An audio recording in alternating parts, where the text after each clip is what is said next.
এদিকে শরীফ ওসমান হাদির চিকিৎসায় রাজধানীর এভারকেয়ার হাসপাতালের দুজন কনসালটেন্ট সহ 15 জন চিকিৎসকের সমন্বয়ে গঠিত মেডিকেল বোর্ড কাজ করছে।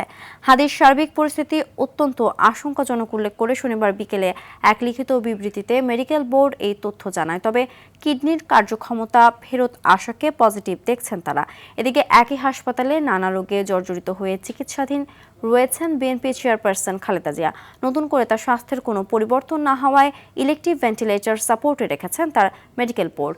তার শরীরে গুরুতর ইনফেকশনের কারণে উন্নত অ্যান্টিবায়োটিক ও অ্যান্টিফাঙ্গাল চিকিৎসা দেওয়া হচ্ছে। দর্শক, এই মুহূর্তে এভারকেয়ার হাসপাতাল থেকে সরাসরি যোগ দিচ্ছেন সহকর্মী হাসান মাহমুদ। হাসান, বেগম খালেদা জিয়া ও ওসমান হাদির স্বাস্থ্যের সবশেষ কি তথ্য আছে আপনার কাছে জানাবেন?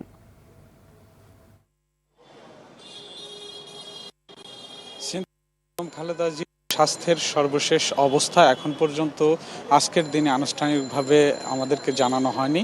তবে আমরা ধারণা করতে পারছি আজকে কিন্তু বেগম খালেদা জিয়ার যে ব্যক্তিগত চিকিৎসক তিনি রয়েছেন AZM জাহিদ হোসেন, তিনি কিন্তু ব্রিফ করার একটি কথা আমরা একটি সূত্র থেকে জানতে পেরেছি। অন্যদিকে কিন্তু শরীফ ওসমান হাদি তিনি কিন্তু এই একই হাসপাতালে ভর্তি রয়েছেন। ইতিমধ্যে কিন্তু আমরা জানতে পেরেছি যে সকাল 9টার পরে কিন্তু শরীফ ওসমান হাদির যে চিকিৎসা সংক্রান্ত বিষয় নিয়ে কিন্তু মেডিকেল বোর্ডের সদস্যরা তারা ভিতরে একটি বোর্ড মিটিং করেছেন। এখন পর্যন্ত বোর্ড মিটিং থেকে আমাদেরকে সর্বশেষ কি অবস্থায় তিনি রয়েছেন আমাদেরকে জানানো হয়নি। তবে আমরা জানতে পেরেছি যে শরীফ ওসমান হাদির বর্তমান অবস্থা, তার কিডনি স্বাভাবিক রয়েছেন এবং তার যে রক্ত গ্রহণের যে বিষয়টি, এখন কিন্তু তিনি তার যে শারীরিক অবস্থা তিনি রক্ত গ্রহণ করতে পারছেন।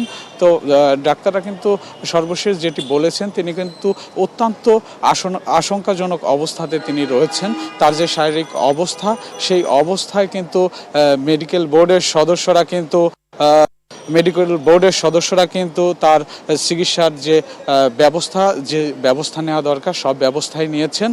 তো আমরা জানতে পেরেছি বেগম খালেদা জিয়া এবং শরীফ ওসমান তাদের দুজনকেই ভেন্টিলেটরের মাধ্যমে তাদের চিকিৎসা চলছে, ভেন্টিলেটর দেওয়া হয়েছে তাদের শ্বাস প্রশ্বাস স্বাভাবিক রাখার জন্য। তো এই ছিল এভারকেয়ার থেকে সবশেষ। সিনথিয়া, ধন্যবাদ।